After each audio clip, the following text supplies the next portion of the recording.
Welcome back to Dead Good Book Reviews. Are you ready to get negative? I'm ready to get negative. I'm Judith and you're watching another video here on the channel. Today we're going to be talking about what I charitably call my most disappointing reads of 2022. This is my worst books video. I just don't like saying books are objectively the worst because, you know what, some people have different opinions than me and that's okay. I have a list of 7 books that either I DNF'd. I actually think I only DNF'd a couple of things this year that were for reasons that I wasn't enjoying the book and not just that I wasn't in the right headspace. And then I have, therefore 5 things that I just think I didn't enjoy, or I had hyped up too much and then didn't like, or whatever other reason I might just not have enjoyed it. Some quick disclaimers before we start. Some of these were sent to me for review. I think it's fairly obvious because I'm including them in this video. Nobody's paying me to talk about their books. All opinions are my own, and because the opinions are my own, I'm going to ask that you kindly respect them, even if you disagree with them. If I talk about one of your favourites, it's probably a me thing. You're allowed to like things even though I don't like them. Let's be mature about this, shall we? So these are going vaguely in chronological order, but that doesn't mean that I definitely remember the recent reads and definitely have forgotten the ones in the past. Some of them I don't remember very much about. I don't think this is going to be a very long video. First up, I have Scorpica. Now this was a review copy that was sent to me from Titan that I read right at the start of the year, and I was medium hyped for it. It was this idea of matriarchal society with warrior women, and we had this kind of big political scenario going on. And I don't remember much about this book other than the fact that I didn't enjoy it. I was just not having a fun reading experience, and that's my problem. I think a number of books on this list, at least one other of these books is a book that is about women very specifically, and I think this is just a genre of books that I do not enjoy. Like a specific subgenre of subgenres, where it's books that are focused in very specifically on the idea of gender and the importance of it. I'm like, I'm okay. I don't need to read that. Some people love it, it's not for me. And in this case, I think one of the things was it was really hard to keep track of the narrative because it was just a lot of shifting about and the world building wasn't set up in such a way that you could absolutely comprehend where and when you were at all times. And it didn't hit home. It didn't ever really get into a groove. Well, this was an easy one to just write off as I didn't love this. In the category of books that I should have DNF'd and didn't, Carnival of Ash. I disliked this book. I did dislike the book. It was a bad book. I didn't like it.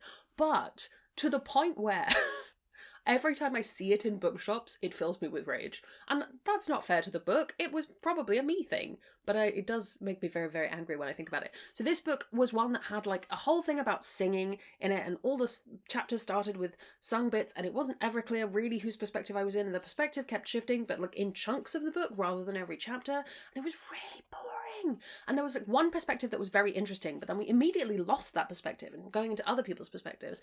And overall, I can't tell you what this book was about. All I remember is there being a graveyard at one point, and that's the bit that stuck with me. And if that doesn't tell you that I'm on brand at all times, I don't know what to tell you. But yeah, would not recommend Carnival of Ash, alas. Alright, we're gonna get into a take that the internet may not enjoy. I didn't like the Atlas 6. I know you already know this because I've talked about it before, but ooh, did I not like the Atlas 6. I thought it was bad. I read this, I had a review copy of it, and I went in with a relatively open mind. My mind was a door that was ajar, but the door had a sign on it that said, I don't always love dark academia, you know? And so I'm willing to accept that as somebody who doesn't always love that, that's where I'm at. But the thing with the Atlas 6 is, at no point did I know what was going on. At no point did I like any of the characters, and I understand that you're not meant to like the characters, but I think you're still meant to find the characters understandable, or at least to be like, well, he's horrible, but at least he's hot. And I didn't have that emotion. I didn't have that connection to this world. I didn't have this connection to the whole thing. And I think that it's that typical thing of the book felt much more like Dark Academia the aesthetic than Dark Academia the subgenre, and I was not about it. I didn't think it was very good. It hasn't stuck with me. I didn't want to read the sequel.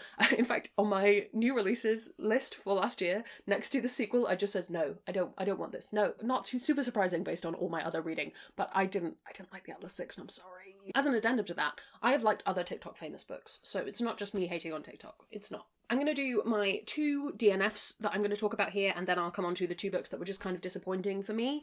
So first I DNF'd When Women Were Dragons. This is the other book that's sort of like women, yeah.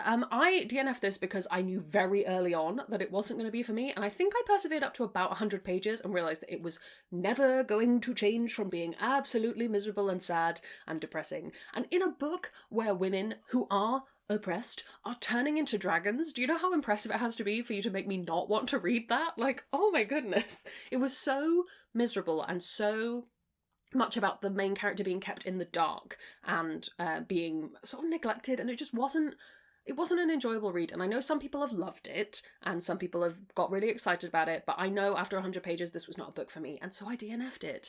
And in some ways I want to say, like, I should have known and I should have just not read it, because based on like the title and the concept it wasn't for me. I had hope, and to have that hope dashed is why it's on this list. The other DNF I want to mention is Pennyblade. I DNF'd this after maybe 20 pages, which I think is the earliest I've ever DNF'd anything, and I just really did not like the writing. And it was one of those books that felt like sweary and punchy, and she's so badass and we're going to talk about sex all the time for the sake of it, and it didn't really make any sense to me. And then they used a really horrible euphemism that I did not like, and I just went, this book is making me physically uncomfortable, I need to put it down. And so I did. My overwhelming memory is looking up from reading it and realised I'd been pulling this face for quite some time. And I don't need that in my life. So yeah, Pennyblade, would also not recommend. Alright, lastly, we're going to talk about 2 sequels that disappointed me. First up is The Blood Traitor, which is the 3rd book in the Prison Healer series.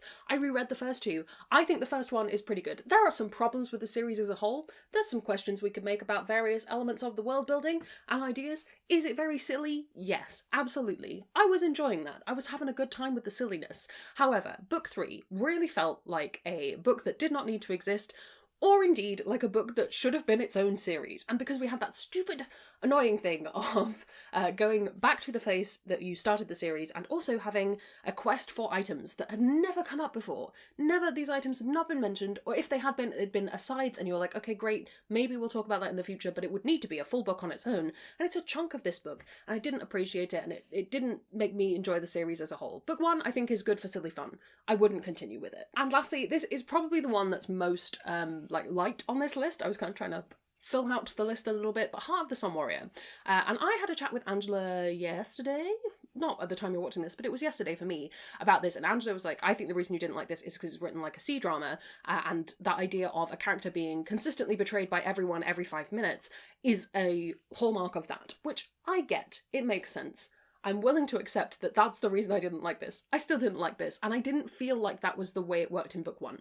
And I think that was the thing for me, is I've read so many second books lately that have just been letdowns, or just flopped, or just felt not as great. And I wanted this to feel as great as book 1. So yes, if you are up for that kind of story, this might not be the case for you, but for me it was really one of those things where I was so bummed out to have not enjoyed it, and I was so ready to enjoy it going in. Yeah, I haven't had that many very disappointing reads this year, because I think I've just been limiting what I read to what I enjoy, and also I've done a huge amount of rereading this year. I will have a stats video coming up in the future. I think every year I get closer to knowing when I'm not going to love a book, and knowing when a book is just not going to sit right with me. To only have, I think they might actually be my only DNFs. Let me check. I'll do it right now. Okay, no, I have more than that. To only have 6 DNFs in a whole year, and only have 2 of them be ones that I really want to talk about in the context of books that disappointed me, rather than books that just kind of like, I was like, no, I don't really want to read this right now, is impressive. So yeah, my takes tend to be more, this book wasn't for me, or I wasn't reading this at the right time. But please do let me know down in the comments below what your disappointing reads have been this year, especially if they're books that you really thought you were going to enjoy, because a lot of these, I didn't think I was going to love them.